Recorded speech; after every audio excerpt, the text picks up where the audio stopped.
fan base without any social media, by the way. Right. So, you know, if that's what he wants to do, T.I. has the wherewithal to do whatever he wants to do. And I haven't seen him personally, so I don't take nobody's word for nobody when it comes to doing comedy. I have to see him for myself. Would So you be honest with him and tell him if he was ass at it?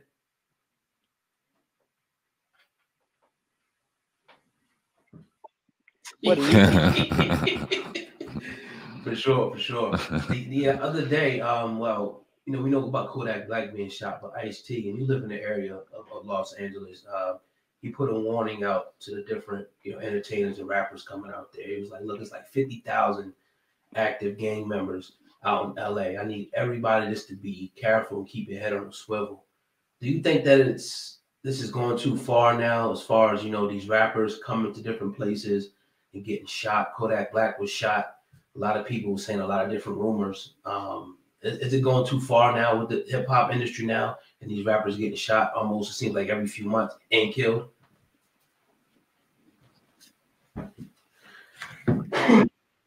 Well, I'm never for violence like that. I'm never in support of gunplay unless it's to self-defend. I think that Kodak Black, I wanted to shoot him myself when he tried to get at Lauren London shortly after Nipsey had been murdered. Right. I thought that was real tacky and real foul, and I wanted to hurt him myself. Mm-hmm. So I really don't care that he got shot. I do care that he lived. You know, I'm not trying to see anybody die, but you know, he can take a bullet. A lot of us have. Yeah. But I think that you can speak into existence things just like you can speak positivity over your life and success over your life.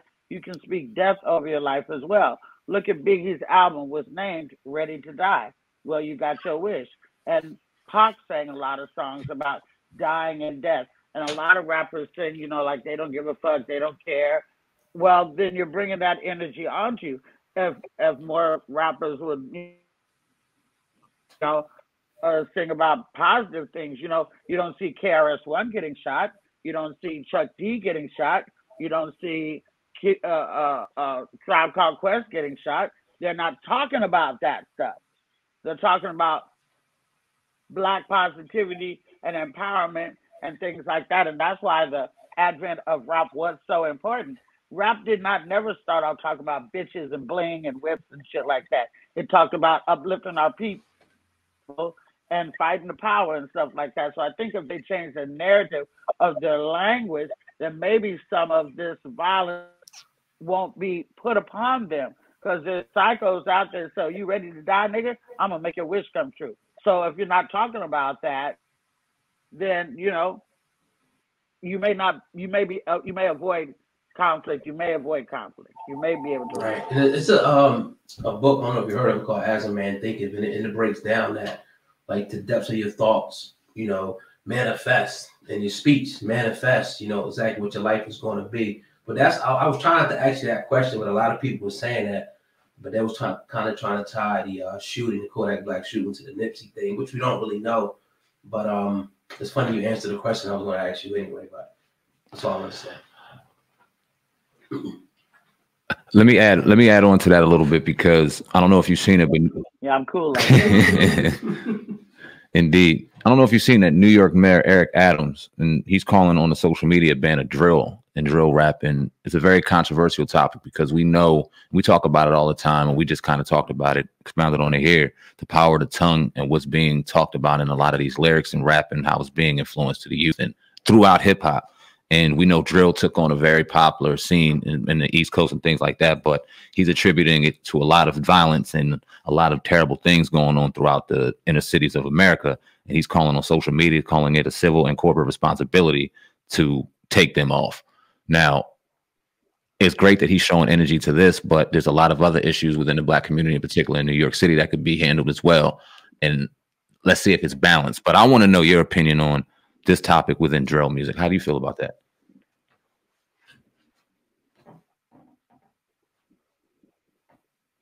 Well, what's drill music? It's a type of hip hop that I really can't explain it. It's like a certain sound in hip hop. Yeah. It's more so like kind of like gangster hip hop, with more so from the younger people. It has a certain type of sound, like Pop Smoke. Yeah. I don't know if you heard of Pop Smoke. He's like the New York form of it, of drill. Chief Keef. Right. So like gangster rap, pretty much. Well, I don't think I should speak on something I don't know that much of. Well, I mean, some of the rap is, I wouldn't want to sit in the car with my mom and listen to it. You know what I'm saying? It's just for certain genres of people. I mean, I even talked one time to Snoop about the song "It Ain't No Fun If the Homies Can't Have None." Well, that's about gang rape. I mean, hello? Yeah.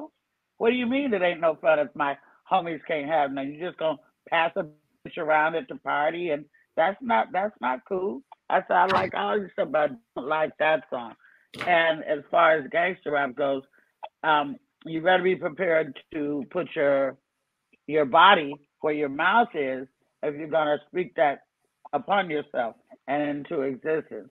You know, if some of these people may be ready to do that, they certainly have insulted people as we age. You know, comics, rappers. Like you can hear some of these young fools say, "Oh, as LL Cool J," instead of paying homage and respect to the person who brought the genre to the format. You know, 40 years ago, 50, 30 years ago, you know, they'll insult them.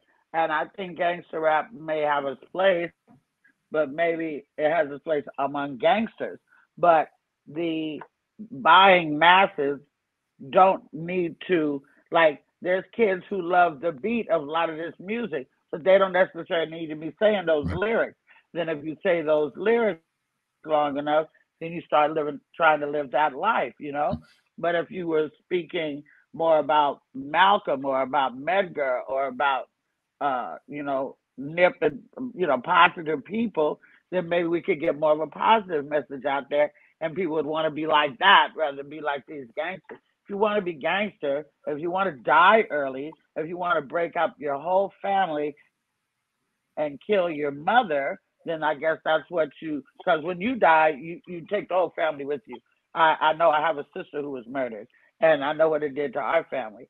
So, you know, if you don't care about other people, you only care about yourself, then I guess that's the way you're going to speak, or if that's all you see. But we should really try to do better. I'm not saying hold hands and sing kumbaya, because there's definitely still shit in the community that needs to be addressed, mainly police brutality, racial profiling, and all that type of stuff. But there's a way to talk about that doesn't bring hatred upon yourself, to where there's a group of people out there that's out to get you. Because we have generations of kids out here who don't have stable home life, who don't have role models in their life, and they find that within the gang sometimes.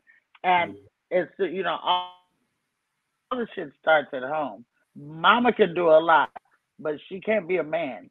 And the father being out of the home, if you check with probably 80% of gang members and maybe 60% of rappers, maybe they didn't come from a stable home. So they're speaking about what they know about. But there's so many other things to speak about. You know what I'm saying? Right.